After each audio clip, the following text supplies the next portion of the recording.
Every day, our lives are changed by history. We are one people.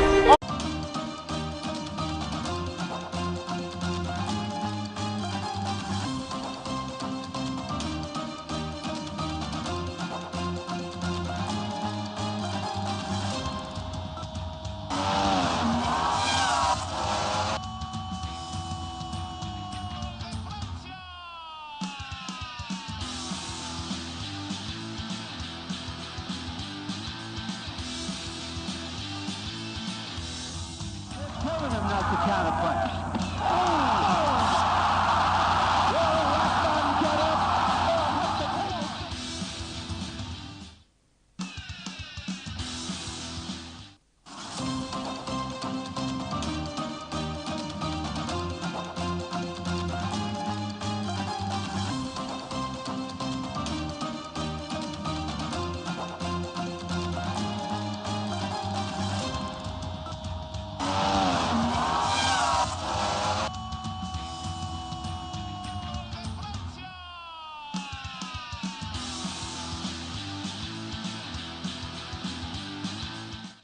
Welcome back from this short time out. If you're just joining us, it is Sports Extraordinary here on Atlantic, Sports Talk here on Atlantic Television Network. And of course, I have joining me Emmanuel Michael, joins us as usual this morning. Good morning, Temple, and good morning to our viewers out there. Quickly, let's start with tennis. And of course, table tennis is the first point of call. It looks like some bad news for Team Nigeria as our own Aruna Quadri has exited the tournament, but Egypt's Omar Assar remains the only African player to progress to the second round of the ITTF World Cup in Makio, after beating Swedish superstar Troyos Morigad in the final Group 16 match yesterday. But for Aruna Quadri, he failed to capitalize on his good start to exit the tournament after a narrow 3-1 loss to Portugal's Marcos Freitas in the deciding set match of the 15 men's singles. This isn't a right call for Nigeria, but then you look at it and say that Aruna Quadri, before the moment the draws were made, we knew that Freitas would be a very strong opponent for him. Definitely, it wasn't a good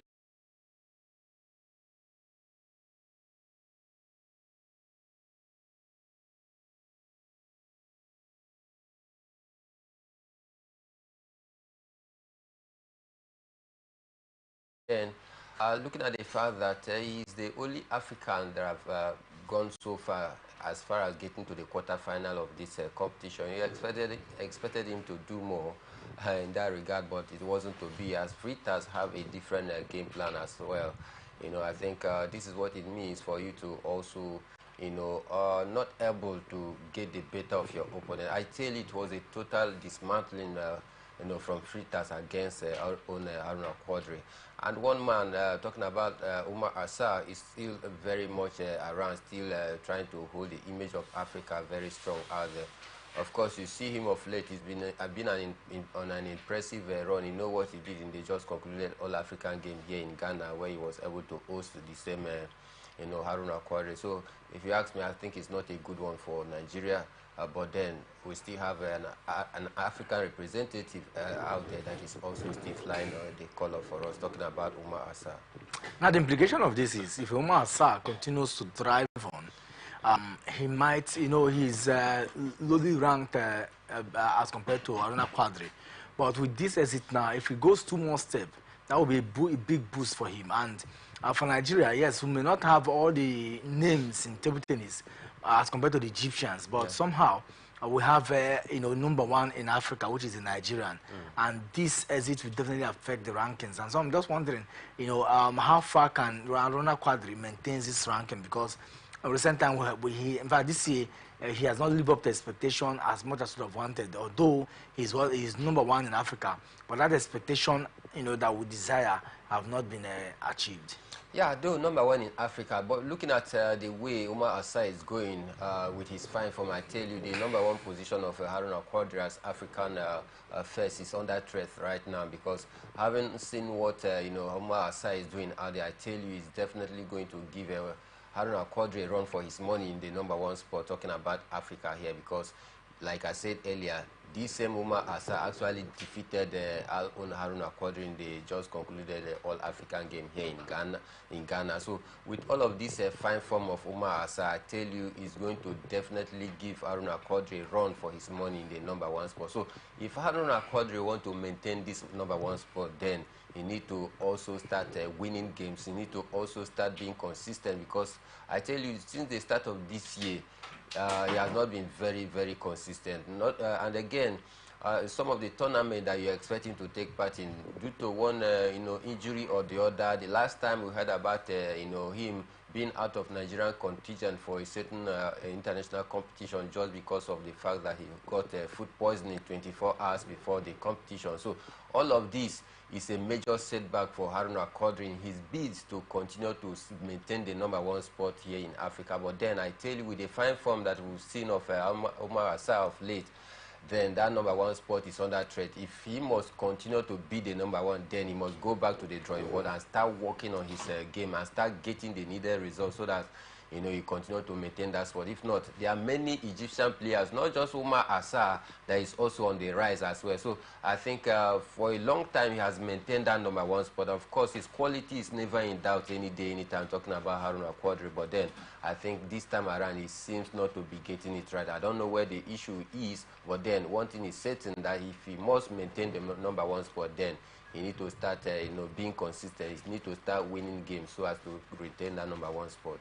He needs to start winning games. He needs to be very consistent. But we hope that this will prepare him to even want to achieve more. He's currently #1 in Africa, but with this exit, from the World International Table Tennis Federation Championship, it looks like Haruna Quadri will have to do a whole lot to better his career in recent time. And this brings a question to what the tennis federation is doing in Nigeria, the Table Tennis Federation, because for him, he has achieved all he wants to achieve. Yeah. So I mean, and the fact that he sponsors himself in some of these tournaments, what can we do to get more of Haruna Quadri, more that will challenge the Egyptians? Look at what happened at the Commonwealth Games when they racked up almost all the medals in table tennis. That shows massive dominance. And this, I was expecting that the Nigerian Table Tennis Federation would dig deep to say, okay, talents, we have enough talent here. How can we get this talent to breed them and produce them to become world beaters in years to come? Well, I think that question will best be answered by the Nigerian Table Tennis Federation. Over time right now, we'll be talking about the need for us to find a perfect replacement for the aging, Haruna Quadri, because it's not going to be there forever. This is the time we need to start looking at for who is going to take up the baton of leadership from Haruna Quadri when he decides to leave the stage right now. But if you ask me, do we have the next Haruna Quadri at this point in time that is going to continue from where he stopped? The answer is no, and we keep talking about it. Last week we talked about the same issue as well. So I think for me, like I said, it boils down to the Nigerian Table Tennis Federation, what they want to do. Do they actually see a future in some of the young talent that we have here in the country? If yes, then they must go back to the grassroots and start developing that area holistically, to ensure that we find out a possible replacement for the likes of Haruna Quadri. Because whenever Haruna Quadri is not in the Nigerian contingent, whenever he is not representing Nigeria, then there seems to be this bleak of hope, because we don't know what might become of us, because that is our only shining light. It's like the beacon of hope for us here in talk about tennis. But whenever it's not in the Nigerian team, then we always suffer an embarrassing outing, just like what we suffered last time where he got food poisoning. He wasn't able to be part of the contingent. We saw how we lost all of our game, courtesy of the fact that the captain of the ship, talking about Haruna Quadri, was not in that very one. So I think it is time for us to go back into the drawing board by going to the grassroots, try to develop the younger talent. Because if you ask me, they are banned everywhere. You just have to do with a deliberate and intentional, plan toward, finding a successor that is going to take up, the place of Haruna Quadri. How do you do this? You organize, you go to schools, look at some of these talent out there, go back to the grassroots, and form a competition that will bring some of these the tennis players together. That is where you get to spot talent, and you keep a close eye on them and see them pass through the rank. And by so doing, in the next 2 or 3 years, we will say, yes, we have about 2 or 3 Haruna Quadri that is going to replace him when he decides to call it, to take a bow from the game. Because as it stands right now, if he decide to throw in the towel, I tell you, we will definitely start going back to where we don't want to. And for me, it is necessary that we start making plans right now, because if we fail to plan, then invariably we have planned to fail. Now, the problem is beyond rhetorics, beyond theory. What are the plans that should be made? Because for me, and like you said, it boils down to the Table Tennis Federation, no doubt. But there needs to be an intentional approach. And over time, people will go on air, will talk about it, but then we've seen nothing. Are they saying that they have talents already? Is it about exposure? What are the strategy? What matters now is strategy, because I think that we have inept talents. We have them in abundance. But what are the strategy? Is it through school sports? Is it through going back to the streets? Where are these? Where can we find this talent and start to nurture them? Is it the challenge of the paucity of funds? What is stalling us from getting to have this talent? Because I expect that we should be having indoor games. I expect that the federation should be organizing indoor games, organize quarterly championship. That's the only way you begin to nurture talent. That's the only way you can begin to support that talent. That's the only way there should be a steady engagement. And that's why I talk about strategy, to keep this talent going. So that even when there's no money, you can start looking for a sponsor that will, adopt this talent and maybe alleviate the challenges of them going to the continent or going to regional competitions. So I ask again, what these strategies, have we exhausted them? Because I know that there are strategies, but it looks like we are just indolent. We are not proactive enough. I mean, what are the things that what is the challenge of ensuring that we fill in this guy? Because a certain Taiwo Marty, remember? Yeah. I used to be very good at stance. Now we have not heard about Taiwo Marty in recent time, and this challenge continues. Yeah, in as much as we talk about indoor, competition as well, we must not also forget the school sports. I think this is where the Ministry of Sport has to also liaise with different different states out there. When you talk about the State Ministry of Sport, they need to also liaise with the Ministry of Sport to ensure that this development head down to schools are there, because we have enormous talent cut across every nooks and cranny. Then if we take it back to the school out there, I think this is where we are going to discover the raw talent before we talk about outdoor or indoor games as well. And also try to organize a mini competitions for the time being, maybe quarterly basis, so as to keep some of these players active. And this is where they scout as well, if they do have any here in the country. If you have scouts in the Nigerian Table Tennis Federation, when you organize a mini competition, this is where you get to come out and see raw talents out there. And by so doing, you'll be able to select them, groom them, let them pass through the stages, keep a close eye on them, and this is how you get them to develop. Because if you say, okay, let's just focus on one strategy, maybe let's just focus on outdoor or any indoor event, it is not everybody that is going to turn out. What happens to the abundant talent that we have in school or in the streets out there? So I think for me, it just boils down to intentional plan towards achieving some of these. Most time Nigeria here, we are good in planning things very well on the paper, on the paper angle of it. But when it comes to practicalizing it, it seems that we are very aloof with the idea that we have in mind. We have many times we have great concept and great ideas in mind, but how to implement it seems to be the problem. Not that we don't have the great idea, but we have them. But is there anybody that is in the corridor of power that has the political will, that has the zeal, the passion, the tenacity that indeed I want to be very intentional about, churning out the next talent? And this is what I think we should do about it, and this is how we should go about it. Do we have this drive, to take up that challenge of say, yes, I want to get this result? I mean, for me, this is what we should be very, very intentional about producing the next talent, or the next Haruna Quadri in order to replace him. Because if we don't do, we'll keep running around the circle, running from pillar to pole, and at the end of it all, we just discovered that Nigeria will lose our ranking, will lose our weight, will lose our credibility in terms of tennis across the globe.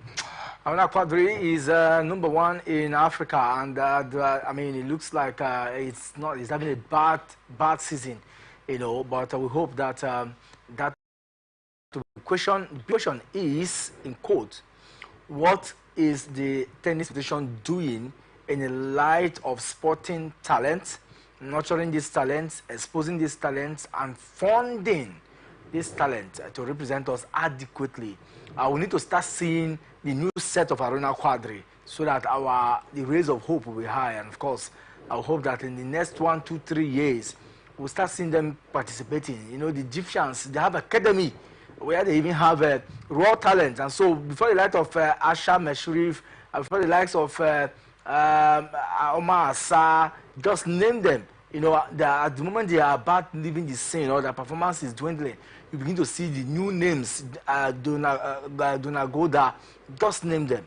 So I think that we need to toe in that light, and that's the only way we can really be sure that we can continue to be very consistent, because the moment Aruna Quadri is out from the scene, don't be surprised that it will be very difficult to hear about Nigeria, you know, when it comes to table tennis again in Africa. But then, let's talk about tennis proper now, and of course, Britain's Emma Raducanu continued her revival in form with a straight set win over Angelique Kerber in the Stuttgart Open first round.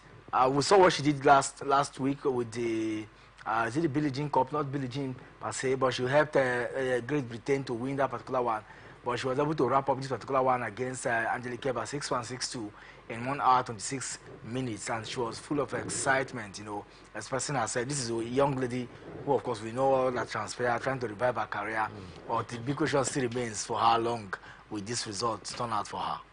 I think for me, looking at the excitement is in her faces yesterday after that victory, it tells you that indeed she's ready to come back very strong. You know, of course, he has been one great player that I will always rely on, very great player, a great lad.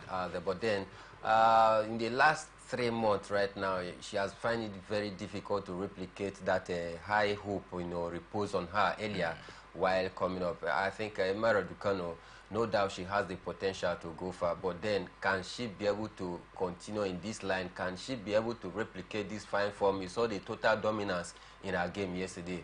I think for me it was a great one, but the question is, can she maintain this momentum? And that is where consistency comes in, and that is where tenacity, you know, belief comes in, because if she doesn't have the belief and tenacity, then I tell you it will be very, very difficult for her to replicate this fine form. But listening to her immediately after that victory, she was saying that indeed she knows that she needs to work in different areas of her game. She knows that she has disappointed some of her fans out there in the past, but then she's ready to bounce back and make some corrections. And this tells you of a player that truly want to improve, because the moment you think that you are good, then there are no other areas for you to improve. That is where it becomes a problem. But once you leave the door open for improvement, definitely the sky will be your limit. So for me, I'm keeping my fingers crossed, you know, tipping her, pushing her to continue to, you know, toe this line of victory, because this is going to serve as a morale booster for her in her attempt to revive back her career. So for me,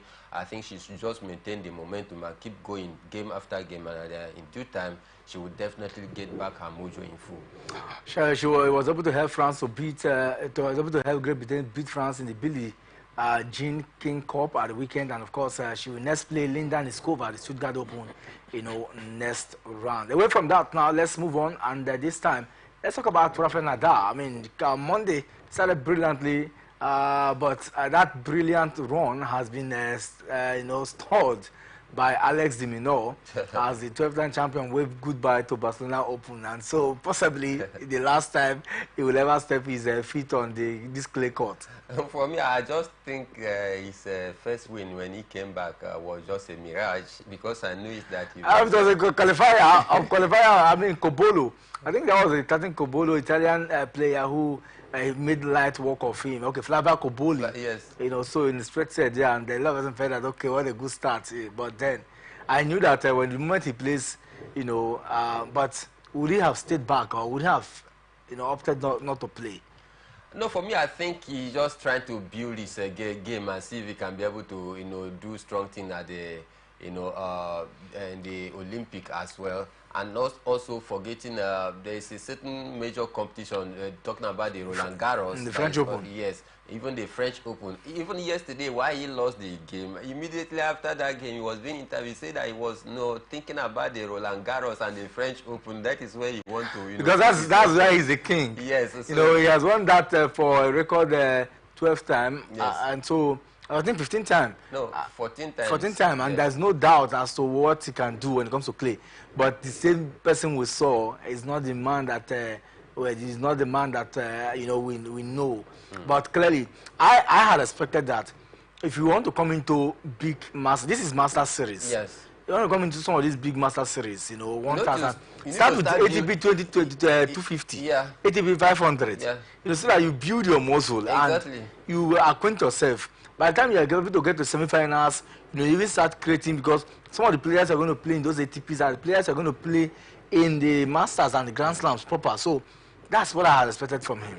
Definitely, because this is the only way he can be able to build that confidence back. If he can't be getting the victory at this point in time, where it serves as the preliminary stage or a road for you to prepare for the big one that you are hoping to go and do exploit there. If you can't start properly from the grassroots, is it from the top that you're going to? Because for me, you need to count one first before you start counting two. You can't start hoping of the future, to do great things in the future, forgetting to do the basics, which is for you to start to rediscover your form gradually and build up that confidence, build up momentum while waiting for the Australian Open or even the Roland Garros. So for me, I think he just done and dusted for the career of this young man.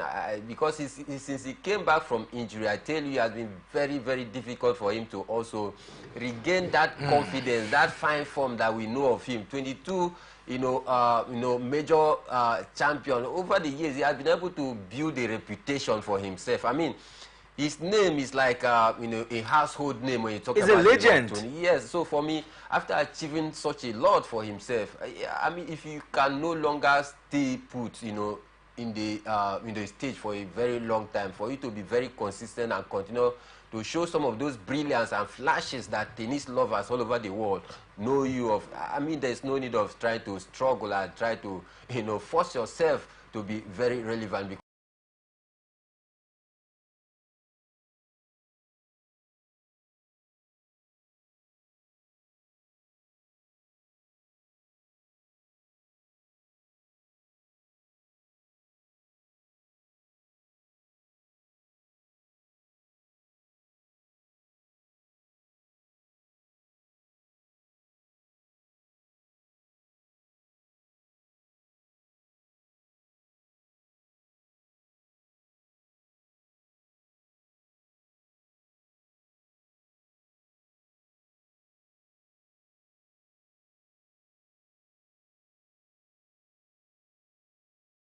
He was able to remember that, okay, to the court, that, oh, my parents once took me. I watched him for the last time, or I saw him at least in his playing days. So I think that that's what he's doing right now. I don't think that it will be difficult to say, with what I've seen in the ATP, that Nadal can win a major trophy before he retires. For me, let me just throw a spanner in the camp of Arsenal. Let me liken it to Arsenal camp right now. You say that some fans out there will just be happy to see him on the court. Of course, yes, but then, if you're an Arsenal fan, will you be happy to see Arsenal grace the Champions League and leave disappointingly? Or you just will be contented as an Arsenal fan that they did not even qualify, not for you to pass through the trauma of seeing them lose in the Champions League? So for me, I think it will be very needful for Rafael Nadal, if he can no longer be able to put in some of those fine forms, then the fans will lose that value, they will lose that respect that they have for him. But the likes of Andy Murray is still playing. We saw the debacles that comes with his way, but his doggedness and resilience is the most talked about, and somehow, whether he wins or not, the mere fact that he's still relevant in the sport is what counts for him. But for me, I think what counts majorly for most fans are the who have endeared themselves to your own game pattern, to your philosophy, to what they believe that you can do. The only thing they want to see of you to be able is for you to be able to pick up that fine form they know you of. Because if they get to see you on the court out there, expecting you to go far and just exit the tournament in the early stage, it will be very heartbroken for some of the fans out there who truly have the love for you. So for me, I think the right thing for him to do at this point, if his body can no longer carry him, there's no need of trying to force your body, because you can't cheat nature. Coupled with the injury, the hip injury, since he came back from that hip injury, he has found it very, very difficult, to replicate the form that we know of him. So I think it's just time for him to just take a bow, other than to stay relevant, want to stay relevant and continue to tarnish the reputation that he has built for himself over the years. Afenada has assisted the Barcelona Open, and of course, not in a cheering way.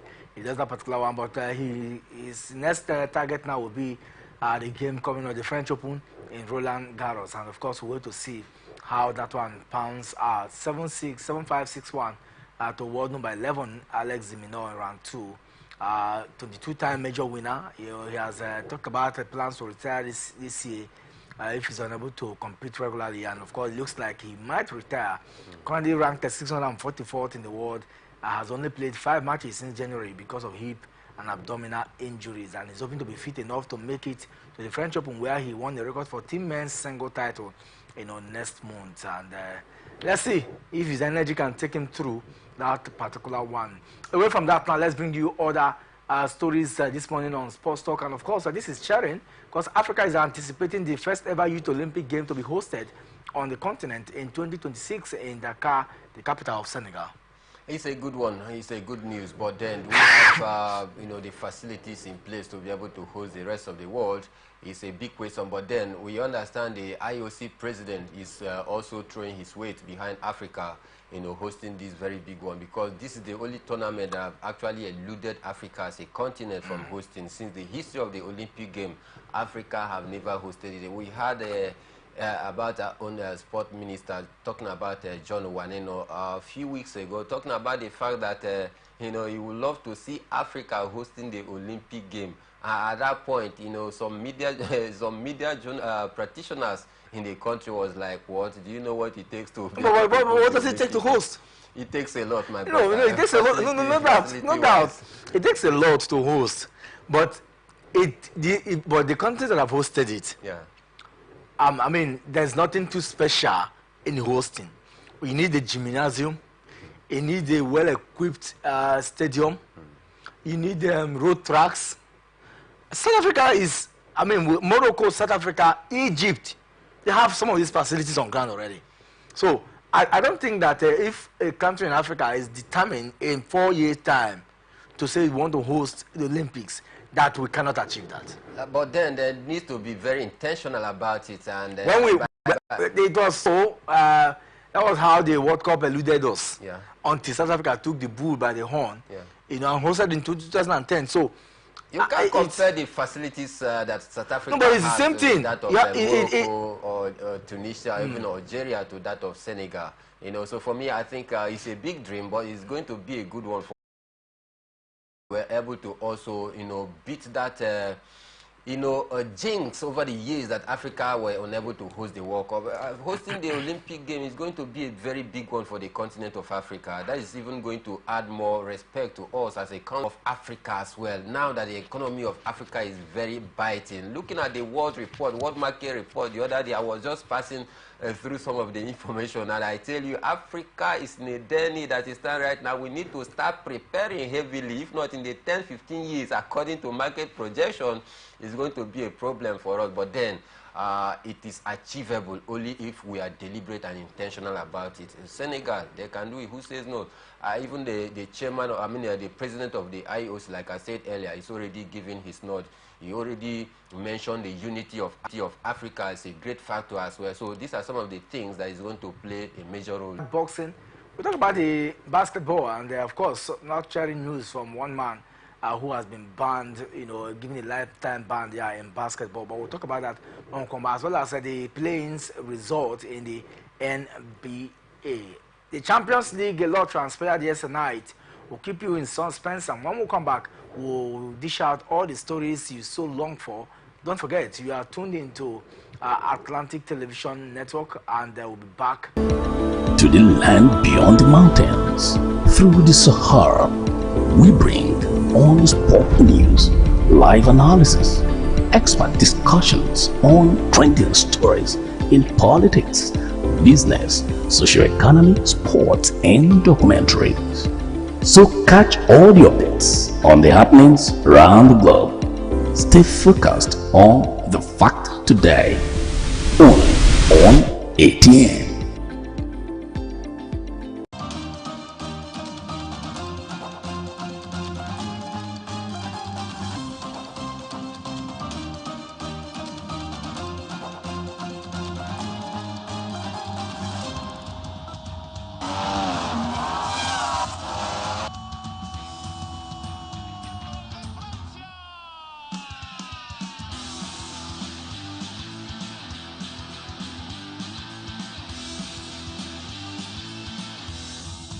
Telling him not to counterpunch.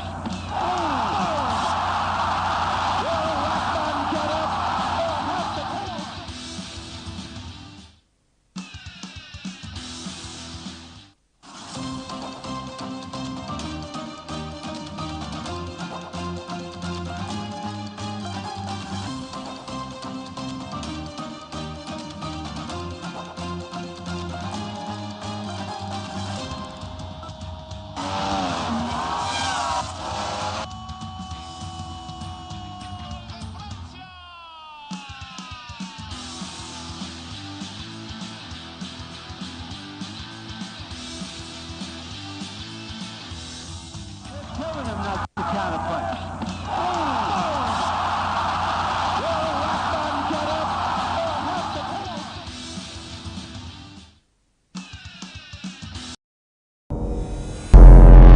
Every day, our lives are changed by history, We are one people, all of us. leaders, politics, Nobody's ambition is what the blood. I have fought a very firmly.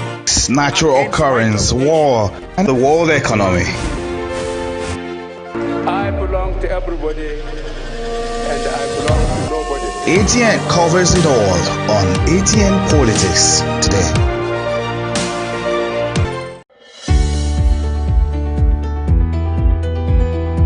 People into the country illegally. That is amazing.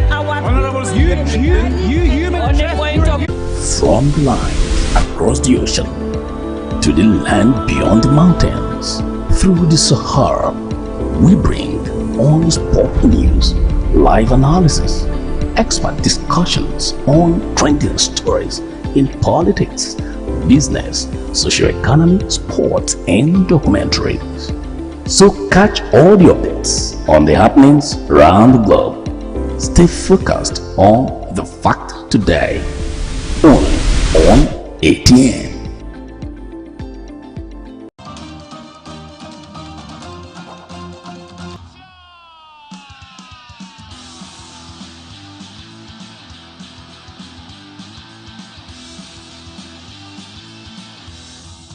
Telling him not to counterpunch.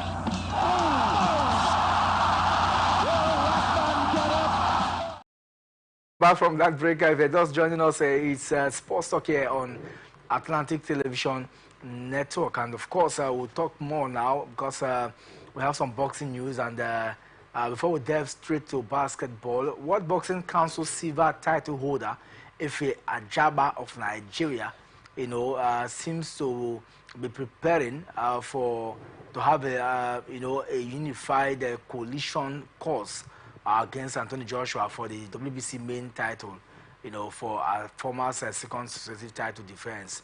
How this is going, I don't understand. But one thing certain is that are we expected to see Joshua and Ajaba soonest, to fight for a first bout?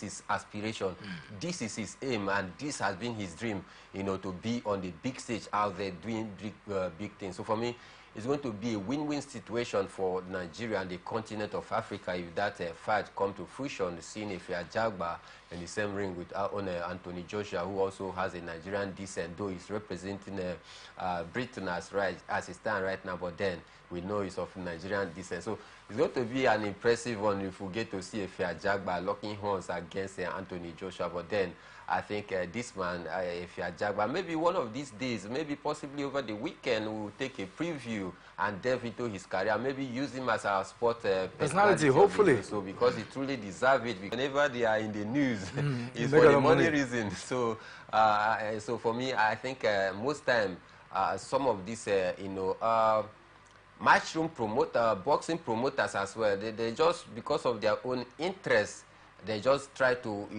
strike a deal with a certain boxer that they definitely know that their clients will not be able to match up with. But for their own interest, they pocket-wise, they want to fix up a match. So I advise that Anthony Joshua should take it very slow because he's actually building back his career. I think right now he's in the frame, of taking any of the big names as he stands right now. So he shouldn't rush. We've seen what he's been able to do.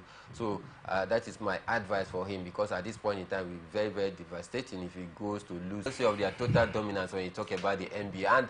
And looking at the names that have been unleashed for this very one, you say, yes, these are the cream de la cream of the NBA, the likes of LeBron James, the likes of Jason Tatum, but to mention but a few, these are Joe Embiid, these are great players of great potential. And I'm wondering how they selected these names, because maybe this might just be their last Olympic and their last period of playing. So in the next Olympic, before the next 4 years, probably will not be there anymore in the scene. So they just want to give them the honor of being part of this particular one. Definitely, and I think it's very, very necessary. I think the United States, they just own the NBA. They are on the wall of their own, and every other person or every other team is just queuing behind them. So for me, I think it's a massive squad. They've actually gone to to their armory to be able to unleash some of these dangerous and very deadly players out there, that when they get there, their presence alone is going to intimidate opponents. So for me, I think it's a great result, and we are hoping to see the best of them out of the Olympics.